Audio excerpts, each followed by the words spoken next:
En 1980, 3 pêcheurs ont fait une découverte étonnante dans le lit asséché du fleuve Jourdain près de Jérusalem, une boîte en pierre calcaire, un ossuaire, utilisé pour conserver les os après la décomposition du corps. Une pratique juive courante au 1er siècle, mais cet ossuaire avait quelque chose de différent. Une inscription en araméen, Yeshua bar Yosef, Jésus, fils de Joseph. Et il n'était pas seul. Des fouilles ont révélé 10 ossuaires, tous avec des noms, Myriam née Marthe, Marie, Yossé, Joseph, Mathia, Matthieu, Judas bar Yeshua, Judas, fils de Jésus, fils de Jésus. La découverte fut documentée, cataloguée et silenciée. L'autorité des Antiquités d'Israël l'a archivée, sans publication, sans divulgation. Pendant 26 ans, elle est restée dans une boîte, dans un entrepôt, jusqu'en 2007, où le documentariste James Cameron, le même que Titanic et Avatar, a produit un film sur la découverte, le tombeau perdu de Jésus, et là, le Vatican a réagi. Dénonciation immédiate, falsification, coïncidence de noms communs, sans base scientifique. Mais l'analyse ADN des os a montré que Yeshua et Myriam n'étaient pas parents de sang, mais qu'ils étaient enterrés ensemble, dans un ossuaire familial. Schéma juif pour les couples. Et il y avait plus, l'analyse de la patine. Cette croûte minérale qui se forme sur la pierre au fil des siècles a confirmé que les ossuaires étaient authentiques, 1er siècle, même époque, même région, même famille. Et il n'y a pas eu que l'ADN. L'analyse statistique de l'Université de Toronto a calculé la probabilité de trouver dans le même tombeau, à la même époque, dans la même région, les noms Yeshua bar Yosef, Myriam, Yossé, Mathia, Judas bar Yeshua. Résultat, 600 contre 1, une chance de 98%, que ce soit la famille de Jésus de Nazareth. Et l'inscription sur Myriam avait un détail. Myriam et Marthe. 2 noms. Myriam est la forme grecque de Myriam. Marthe est l'araméen pour dame, maîtresse. Un titre, pas un nom commun. Et l'évangile de Philippe appelle Marie-Madeleine, Myriam. Même personne, même forme du nom. Mais le Vatican a réagi rapidement.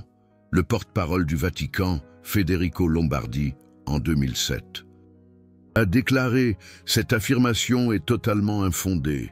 Les noms étaient extrêmement communs. Et de plus, cela contredit toute la tradition de l'Église. » Contredit exactement. Parce que la tradition de l'Église a été construite en niant la famille, en niant l'humanité. Et l'ossuaire de Talpio montre une famille complète. Père, mère, enfant, épouse, humaine, mortelle, réelle. Et Spinoza le savait déjà, 300 ans avant la découverte. Spinoza, cet esprit brillant qui, bien avant les découvertes archéologiques, avait déjà compris la nature humaine des Écritures, vous allez découvrir dans cette vidéo 3 vérités qui changeront complètement votre compréhension de Jésus, de Marie et de l'Église. Premièrement, qui étaient les véritables membres de la famille de Jésus, leurs noms, où ils ont vécu, et ce qu'ils ont fait après la crucifixion. Deuxièmement, pourquoi l'Église a dû cacher que Jésus avait des frères, une épouse et des enfants, et comment elle a créé des dogmes pour effacer la famille biologique. Et troisièmement, ce que Spinoza a découvert en analysant les textes bibliques avec la raison, non pas un mystère, mais une histoire humaine documentée. Je sais ce que vous ressentez, cette sensation qu'on vous a vendu une version éditée, qu'on vous a enseigné la divinité quand il y avait l'humanité, qu'on a caché la famille pour vendre le célibat. Vous n'avez pas tort. Matthieu 13, 55 à 56. Les habitants de Nazareth questionnent Jésus. N'est-ce pas le fils du charpentier? Et sa mère ne s'appelle-t-elle pas Marie? Et ses frères Jacques, Joseph, Simon et Jude? Et ses sœurs ne sont-elles pas toutes parmi nous? Frères, au pluriel. 4 noms. Jacques, Joseph, Simon, Jude, et sœurs, au pluriel, toutes, au moins 2, probablement 3. Le texte dit qu'elles sont toutes parmi nous, qu'elles vivent là, à Nazareth, connues de la communauté.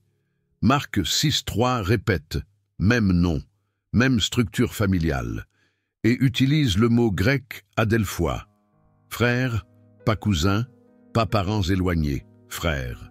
L'Église argumente que adelphoi peut signifier cousin, en grec koiné.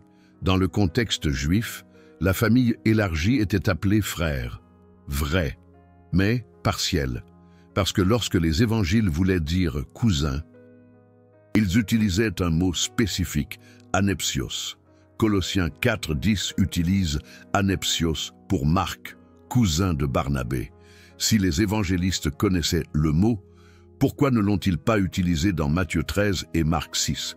Parce que c'étaient des frères biologiques, même mère, enfants de Marie et Joseph après la naissance de Jésus. Et il y a plus, beaucoup plus. Galates 1,19. Paul écrit « Je n'ai vu aucun autre apôtre, si ce n'est Jacques, le frère du Seigneur. » Frère du Seigneur, pas cousin, pas disciple, frère. Et Jacques a dirigé la communauté de Jérusalem pendant 30 ans, de 33 à 62 après Jésus-Christ. 30 ans, plus longtemps que Jésus n'a prêché.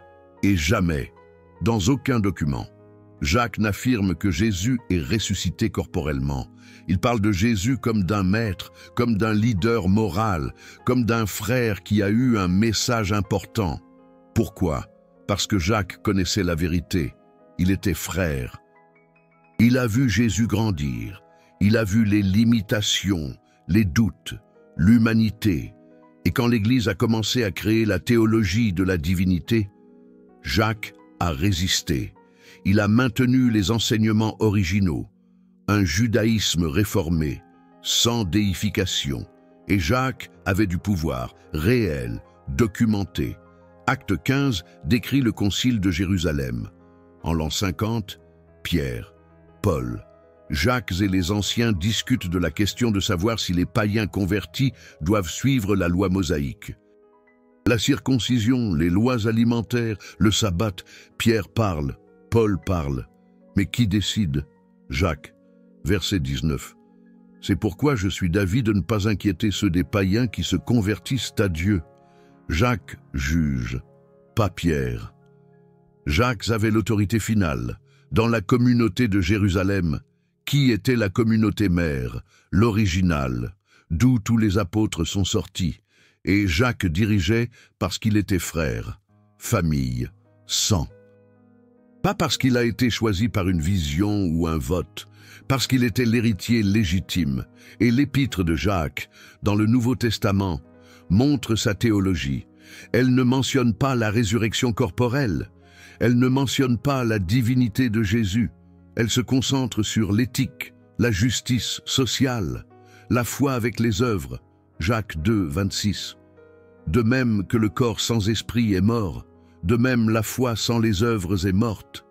Pragmatique, terrestre, judaïque, Jésus comme maître de justice, pas comme Dieu incarné.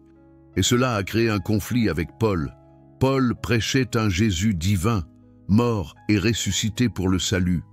Jacques prêchait un Jésus humain, maître de justice pour la transformation sociale. 2 théologies, 2 églises, Jérusalem contre Rome. Et c'est pourquoi il a été tué. En l'an 62, jeté du pinacle du temple, lapidé par les dirigeants du Sanhédrin, pas par Rome, par des Juifs qui le considéraient comme un hérétique. Joseph, historien juif, documente dans Antiquité judaïque, livre 20, chapitre 9. Le grand prêtre Ananus réunit un conseil de juges et fit comparaître devant eux Jacques, frère de Jésus, appelé Christ, et quelques autres, les accusa de transgression de la loi et les livra pour être lapidés. Frère de Jésus, pas disciple, pas suiveur. Frère, Joseph était un historien séculier, pas chrétien. sans intérêt théologique. Et il confirme, Jacques était le frère biologique de Jésus. Et les autres frères, Simon a succédé à Jacques comme chef de la communauté de Jérusalem, documenté par Eusèbe de Césarée dans Histoire ecclésiastique, livre 3, chapitre 11. Simon, fils de Clopas, qui était le frère de Joseph, le père de Jésus, a été choisi pour succéder à Jacques. Leadership familial, dynastique, comme la royauté, pas un choix apostolique, pas la succession de Pierre. Et Joseph et Jude, l'épître de Jude dans le Nouveau Testament commence ainsi. Jude, serviteur de Jésus, fils de Joseph et frère de Jacques, frère de Jacques. Et si Jacques était le frère du Seigneur, Jude l'était aussi. L'auteur s'identifie ainsi, sans aucune honte, sans rien cacher. Il était frère. Et les sœurs? Les évangiles ne donnent pas de nom. Mais Épiphane de Salamine, au IVe siècle, rapporte des traditions orales. Marie et Salomé, sœurs de Jésus. Salomé apparaît dans Marc 15, 40. Parmi les femmes qui observaient la crucifixion, proche de Marie, la mère de Jésus, la famille complète, une mère, 4 frères, au moins 2 sœurs et une épouse. Car le mariage de Jésus, ce n'est pas de la spéculation, c'est documenté. L'Évangile de Philippe, un texte gnostique trouvé à Nag Hammadi, daté du IIIe siècle, mais basé sur des traditions du 1er siècle. Verset 63. La compagne du Sauveur est Marie-Madeleine. Le Sauveur l'aimait plus que tous les disciples et avait l'habitude de l'embrasser fréquemment sur la bouche. Les disciples étaient offensés et exprimaient leur désapprobation. Ils disaient « Pourquoi l'aimes-tu plus que nous tous ?» Compagne. Le mot grec utilisé est « koinonos », partenaire. Dans le contexte juif du 1er siècle, cela signifiait « épouse » et l'embrasser sur la bouche, un geste d'intimité, un mariage. Les disciples étaient offensés, jalousie, ressentiment. Une dynamique humaine, pas théologique. Et l'évangile de Marie-Madeleine, également de Nag Hammadi, Pierre dit à Marie, « Sœur, nous savons que le Maître t'aimait différemment des autres femmes.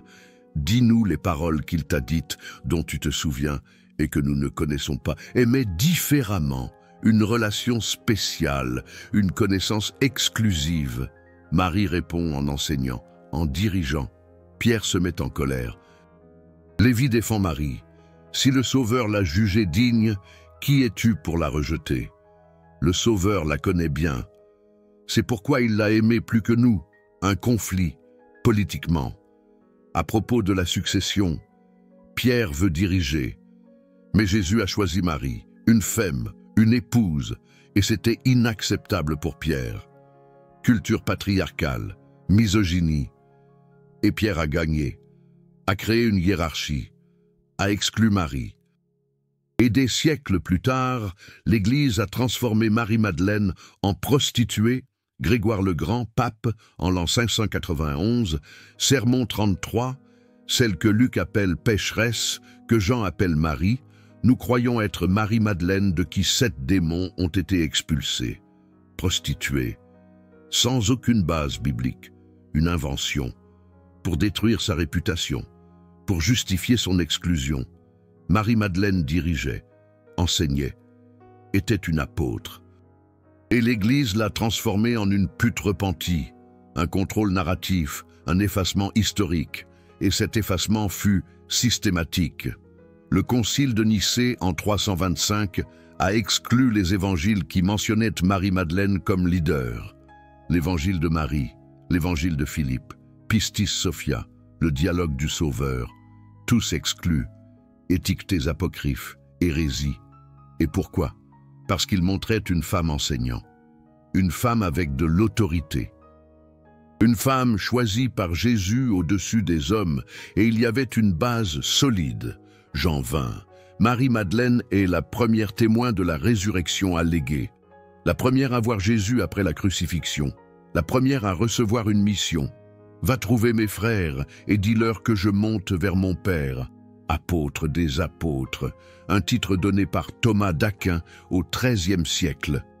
Ironie, un docteur de l'Église reconnaissant que Marie a été envoyée pour enseigner aux apôtres. Mais si elle fut la première témoin, pourquoi Paul ne la mentionne-t-il pas? 1 Corinthiens 15, Paul énumère les apparitions de Jésus ressuscité. Céphas, puis aux 12, puis à plus de 500 frères, puis à Jacques, puis à tous les apôtres, et enfin à moi. Il ne mentionne pas Marie-Madeleine. Pourquoi? Parce que le témoignage d'une femme ne valait rien. Loi juive. Les femmes ne pouvaient pas témoigner devant un tribunal. Et Paul construisait un dossier juridique. Un argument pour convaincre les Juifs, alors il a omis Marie, l'a effacée et a consolidé une narrative masculine, une hiérarchie patriarcale, qui est en vigueur jusqu'à aujourd'hui. Et elle avait des enfants. Le tombeau de Talpiot, celui trouvé en 1980, avait un ossuaire, Judas bar Yeshua, Judas fils de Jésus. Et des documents gnostiques mentionnent une fille. L'Évangile des Hébreux, des fragments préservés par Jérôme, parlent de Sarah, fille de Jésus et Marie-Madeleine. La tradition française préserve une légende. Marie-Madeleine s'est enfuie en France après la crucifixion, enceinte, a donné naissance à Sarah. La lignée s'est poursuivie.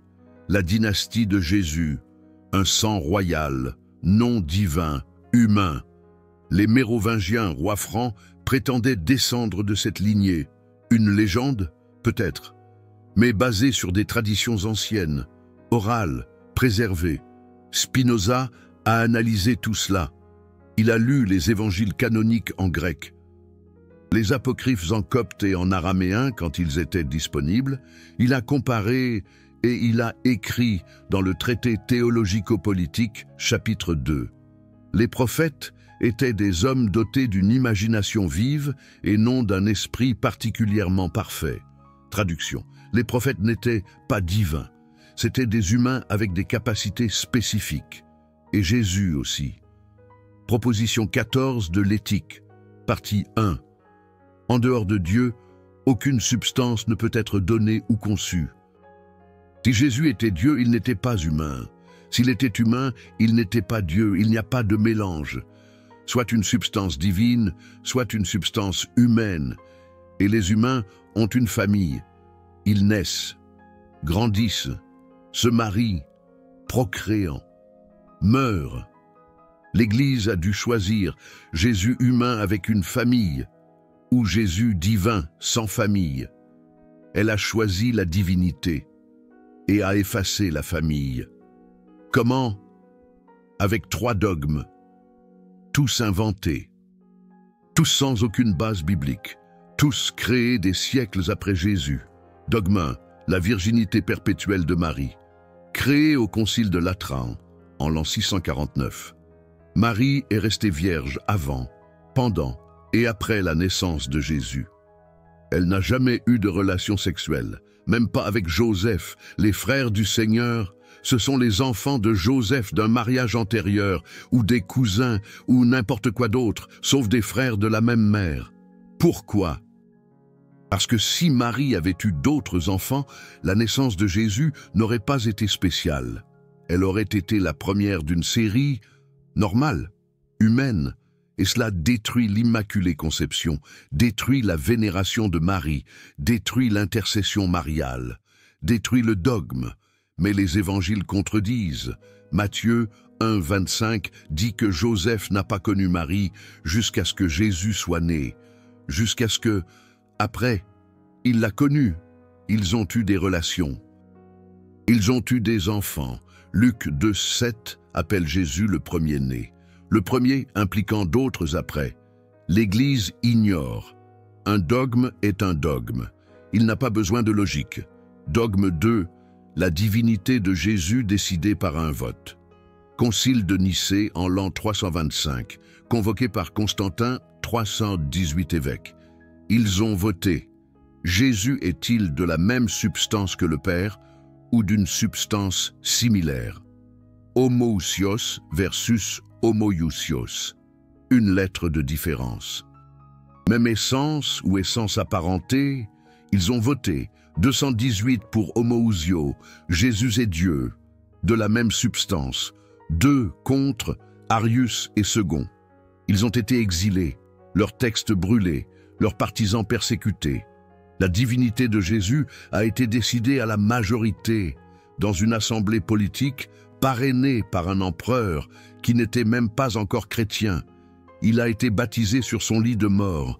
Et si Jésus est Dieu, il ne peut pas avoir de famille humaine. Dieu ne se marie pas, ne procrée pas, n'a pas de frères. Alors les frères deviennent des cousins, l'épouse devient une disciple, les enfants disparaissent. Dogme 3, la succession apostolique, créée pour justifier le pouvoir papal. Pierre a été choisi par Jésus, Pierre est allé à Rome, y est mort. Les évêques de Rome sont les successeurs de Pierre. Donc, les papes ont une autorité divine. Mais l'histoire contredit. Pierre est-il allé à Rome? Sans preuve solide. Est-il mort là-bas? Une tradition, pas un fait avéré. Et Jésus, fils de Joseph, n'a pas choisi Pierre comme successeur. Il a choisi Jacques, son frère. L'Épître aux Galates, chapitre 2, montre Pierre, Jacques et Jean comme les piliers de l'Église. Jacques en premier, pas Pierre. Et la communauté de Jérusalem, dirigée par Jacques, était la véritable héritière de Yeshua bar Yosef. La famille, le sang, les enseignements directs. Mais Rome a détruit Jérusalem en 70, a dispersé la communauté, et Pierre, déjà mort ou à Rome, est devenu un symbole. Ils ont construit l'Église sur un prétendu tombeau, et ont créé une narration, la succession de Pierre, le pouvoir de Rome, le contrôle de la foi. Spinoza l'a vu, chapitre 18 du traité théologico-politique. Les Écritures ont été adaptées à la compréhension du peuple et parlent souvent de Dieu selon les opinions reçues, non selon la vérité. Traduction.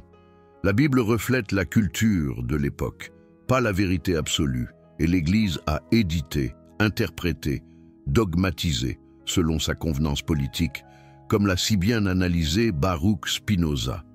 La famille de Jésus, fils de Joseph, était une menace, parce que la lignée biologique défie la succession institutionnelle. Si des descendants de Jésus existent, pourquoi le pape a-t-il le pouvoir? Si les frères de Jésus ont dirigé la communauté originelle, pourquoi Rome commande-t-elle? Si Marie-Madeleine a été choisie, pourquoi les femmes sont-elles exclues? Alors, ils ont effacé. Ils ont transformé les frères en cousins, l'épouse en disciple, les enfants en légende, et ils ont vendu une version propre, Jésus divin, sans famille, sans sexualité, sans humanité complète. Et avec ça, ils ont vendu le célibat, ils ont vendu la virginité, ils ont vendu la négation du corps. Si Jésus, fils de Joseph, ne s'est pas marié, pourquoi le devriez-vous? Si Marie est restée vierge, le sexe est impur. Si la famille biologique a été effacée, la famille spirituelle de l'Église est supérieure. Un contrôle parfait, basé sur un mensonge documenté. Vous venez de découvrir que Jésus, fils de Joseph, avait une famille complète, frères, sœurs, épouses, enfants. Que l'Église a créé des dogmes pour effacer cette vérité. Que Spinoza a démantelé la narration par la raison, une méthode d'analyse critique qui résonne encore aujourd'hui. Mais maintenant vient la partie la plus profonde. Qu'est-il arrivé à cette famille? Et pourquoi cela importe-t-il aujourd'hui? La réponse se trouve dans 3 lignes de preuve que l'Église a tenté de détruire. Et elle a failli réussir. Première ligne. Les desposini, mot grec qui signifie « appartenant au Seigneur ». Eusèbe de Césarée, dans son Histoire ecclésiastique, livre 1, chapitre 7, documente « Jusqu'alors survivaient des membres de la famille du Sauveur. Ils étaient appelés déposini parce qu'ils étaient parents du Sauveur. » 4e siècle, et il y avait encore des descendants vivants, connus, documentés, et il y a plus. Jules Africanus, chroniqueur chrétien du IIIe siècle, a écrit que des descendants de Jésus et de Jacques vivaient dans 2 villages, Nazareth et Kokaba. Ils conservaient des généalogies soigneuses, des registres familiaux, ils savaient qui ils étaient, et ils étaient respectés dans les communautés chrétiennes primitives, pas comme des divinités, mais comme la lignée du Maître. En 318, un groupe de Desposini s'est rendu à Rome. Ils ont rencontré le pape Sylvestre. Ils ont demandé la reconnaissance. Ils voulaient diriger les églises dans leur région, un droit de lignage. Sylvestre a refusé. Il a dit que la succession était apostolique, pas familiale, que Pierre a choisi des successeurs, pas la famille de Jésus, et il les a expulsés.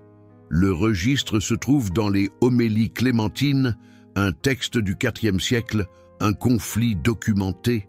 La famille de Jésus contre la hiérarchie de Rome.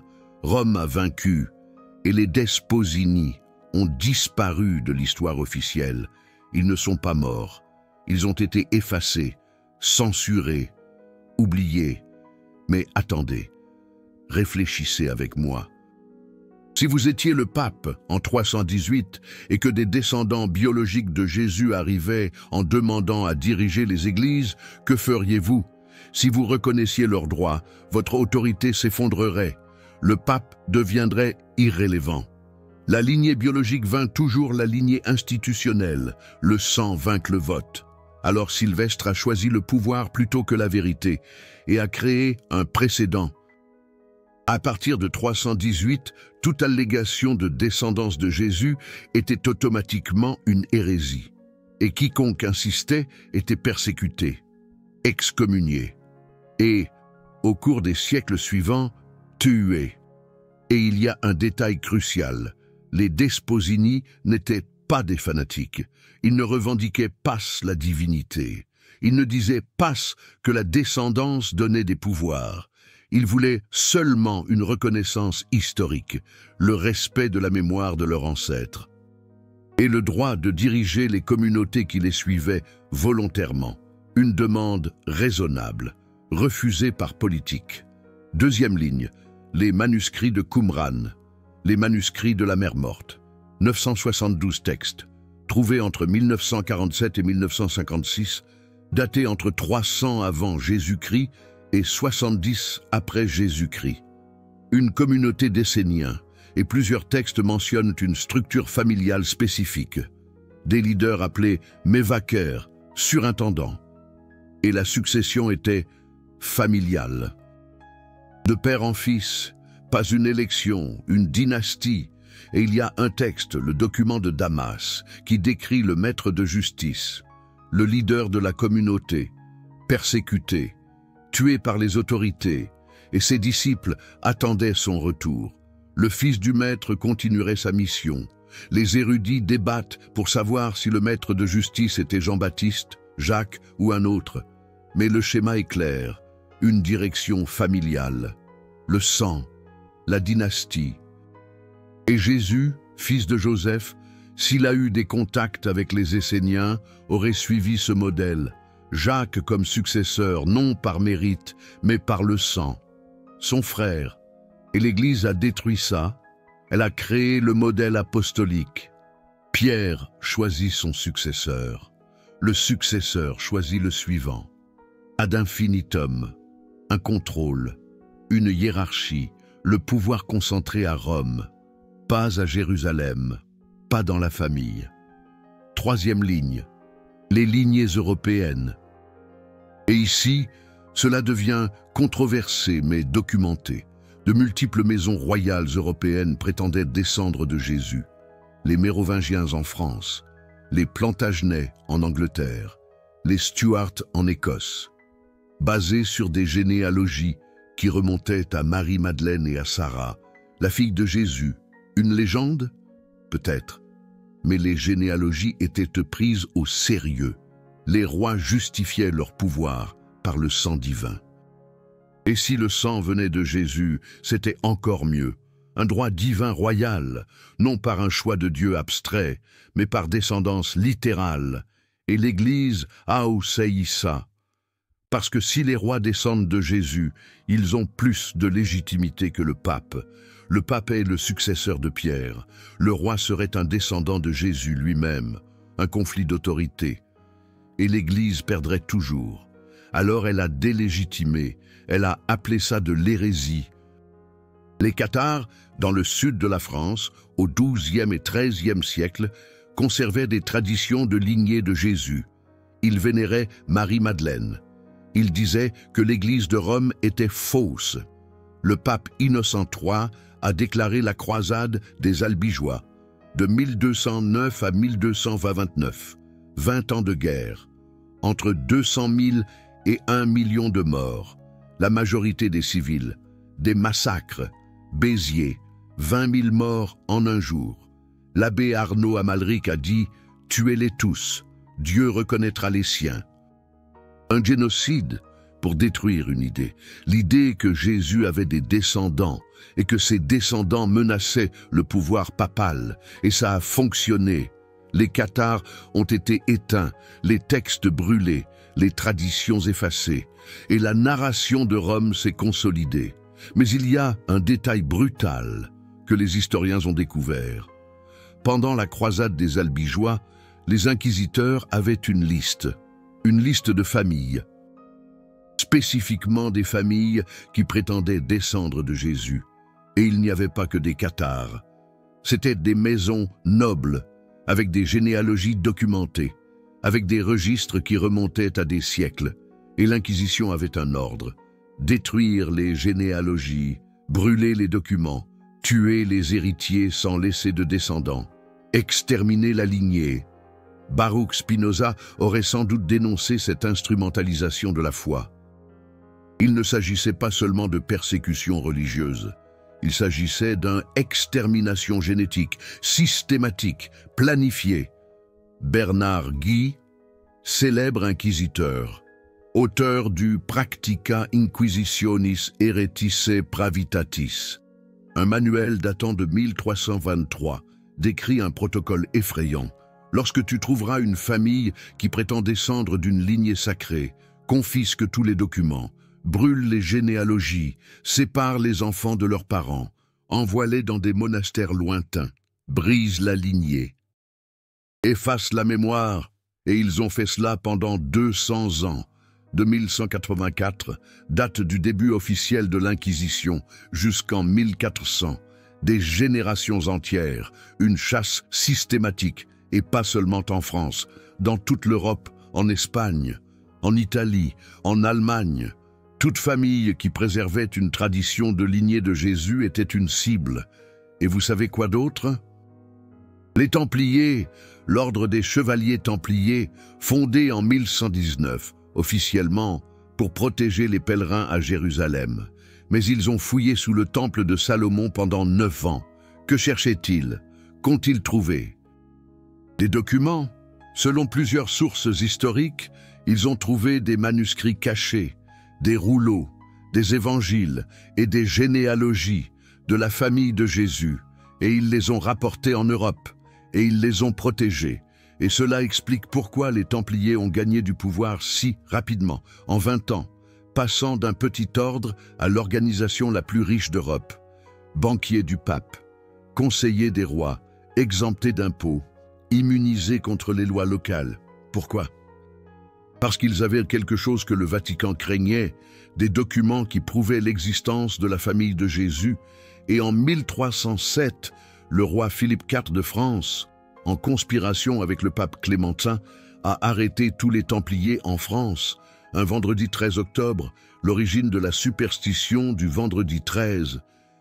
15 000 Templiers arrêtés en un seul jour, torturés, forcés d'avouer des hérésies, et brûlés.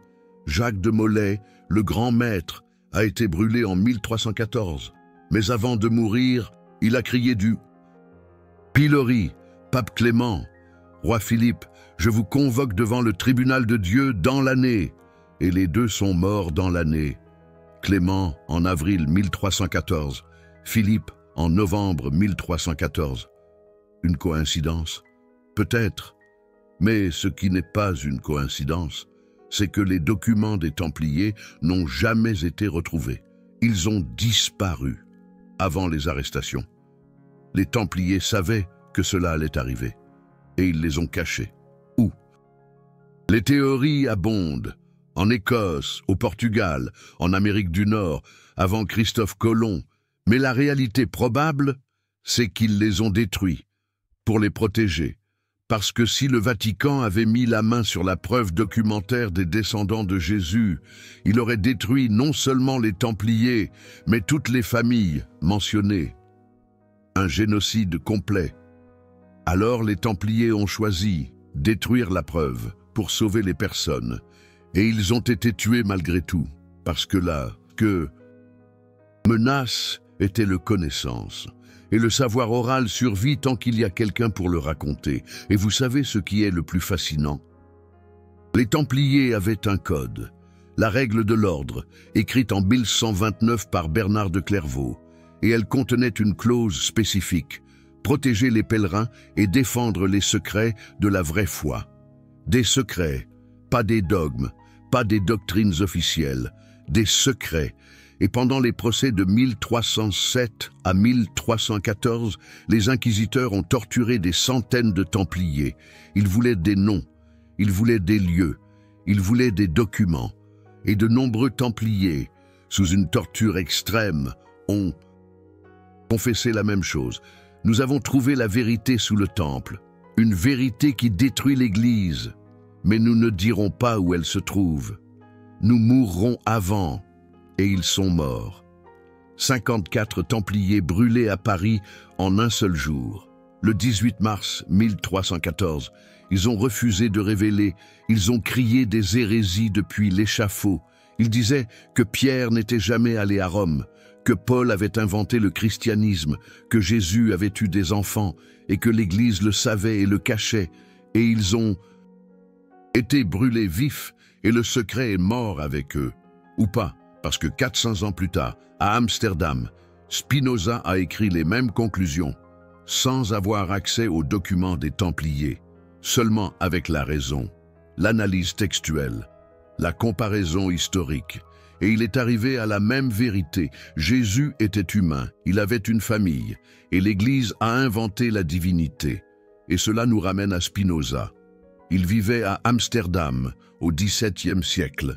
Et Amsterdam était un refuge pour les Juifs expulsés d'Espagne et du Portugal par l'Inquisition, pour les chrétiens nouvellement convertis fuyant la persécution, pour les anciens Templiers, pour les descendants de familles qui avaient un savoir oral, et Spinoza, avec l'accès à la communauté juive érudite, aux manuscrits anciens rapportés de la péninsule ibérique, aux traditions orales préservées, à tout connecté.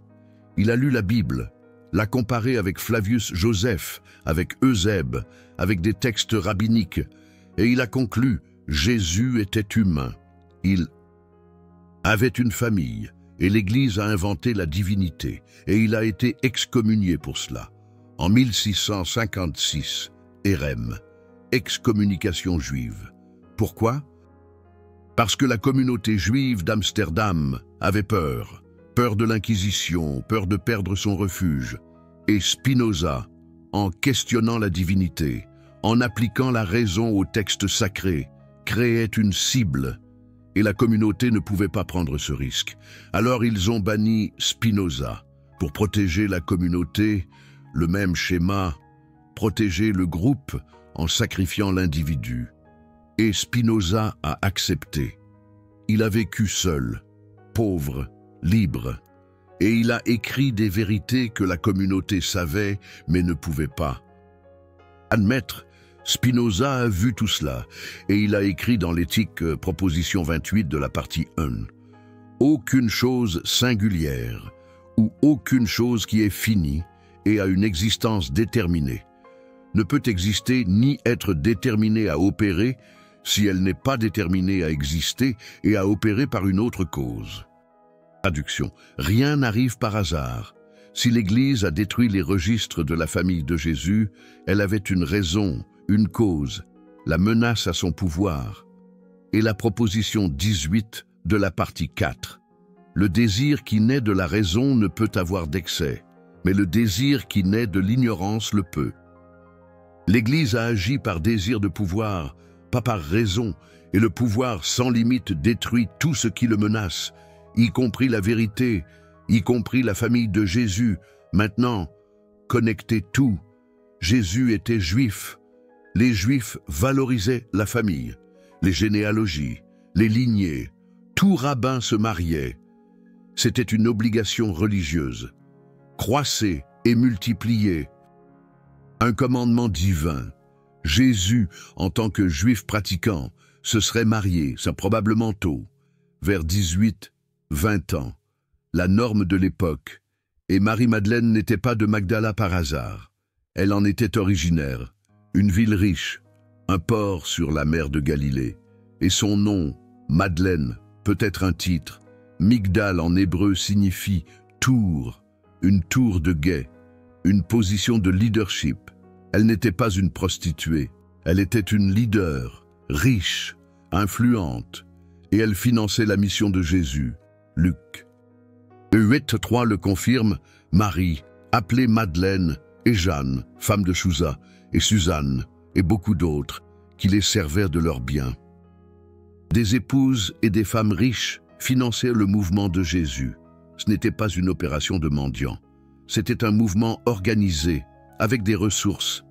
Et Marie-Madeleine dirigeait le financement, parce qu'elle était une épouse, une partenaire, pas une suiveuse, et elle avait une éducation.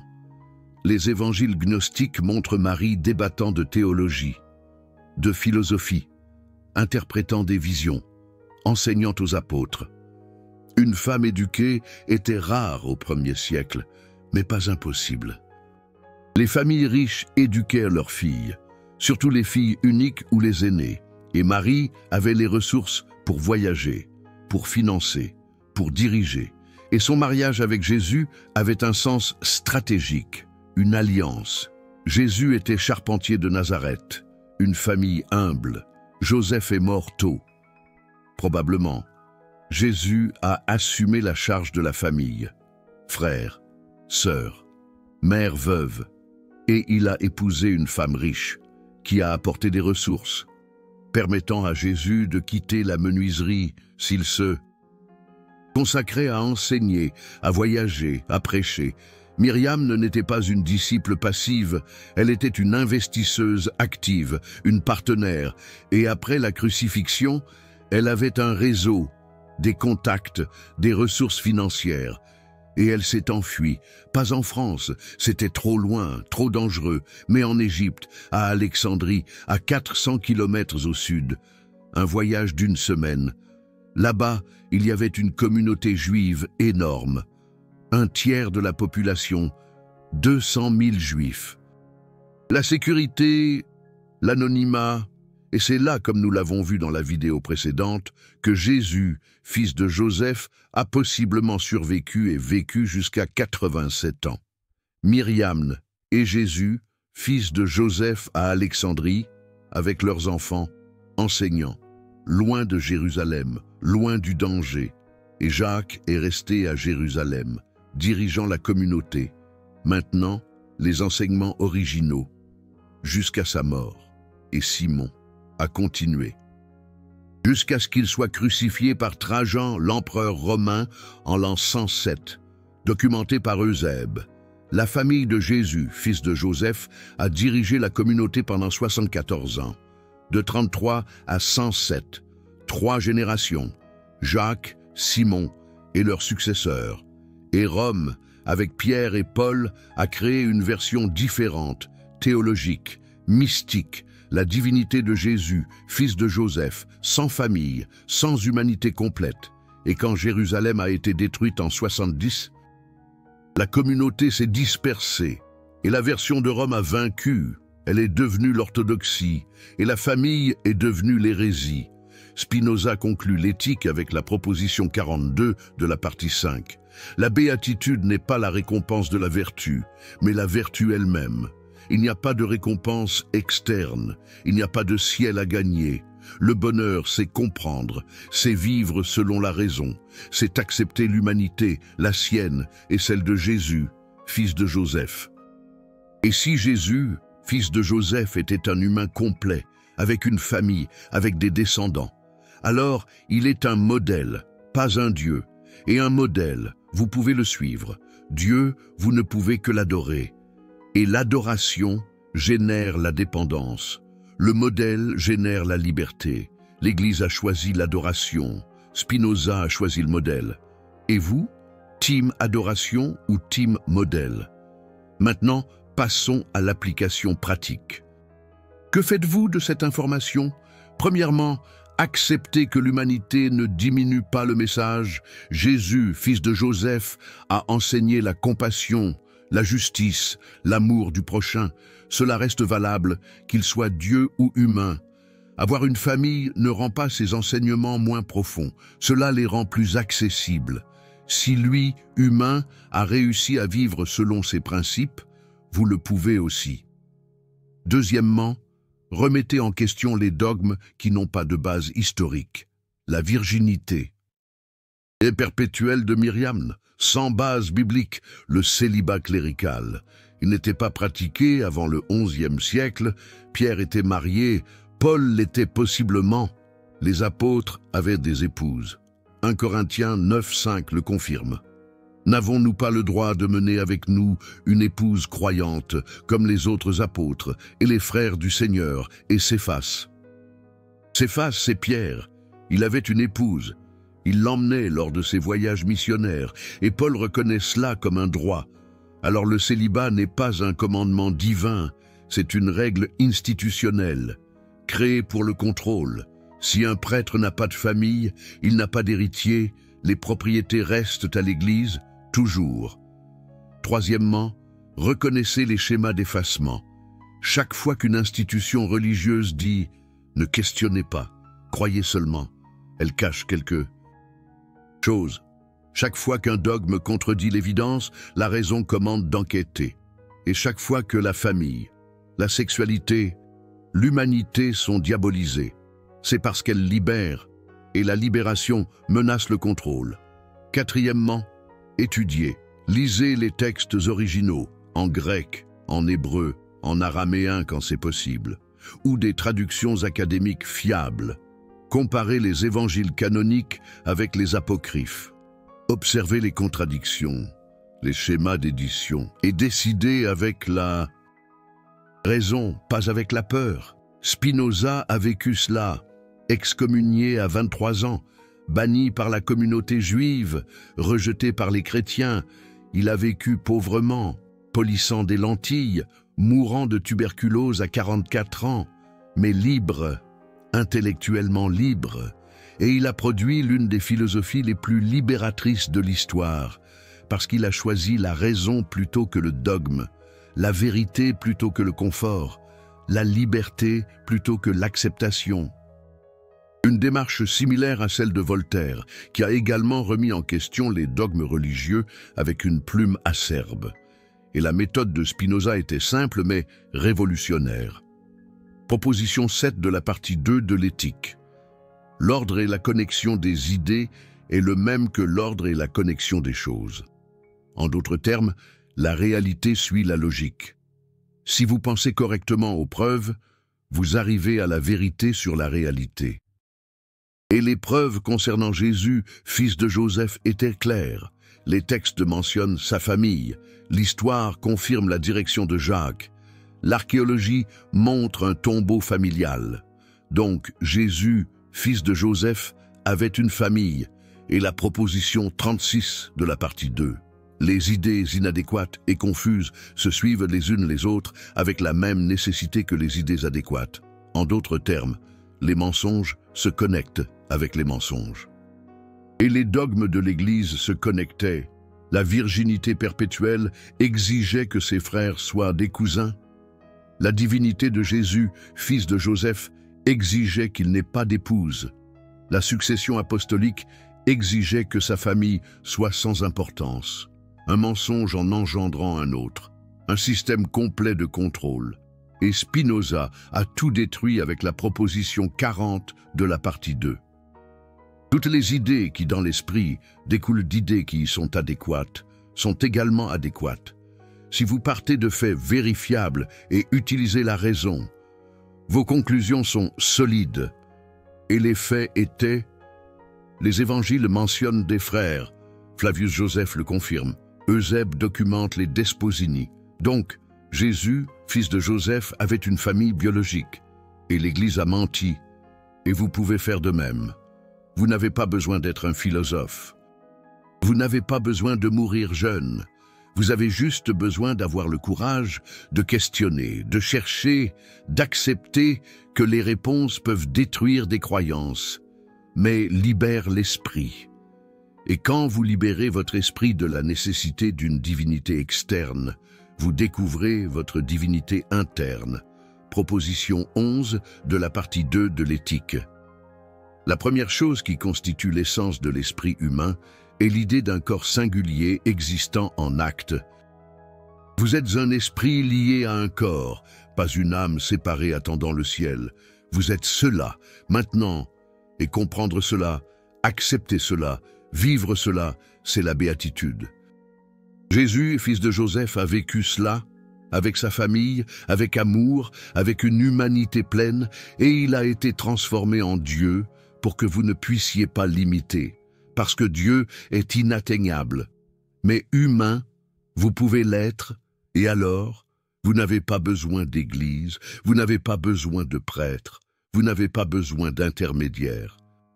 Et c'est pour cela que la famille de Jésus, fils de Joseph, a été cachée, parce que la famille humanise et l'humanité libère. Vous venez de découvrir des vérités qui ont coûté des carrières, des vies, des massacres.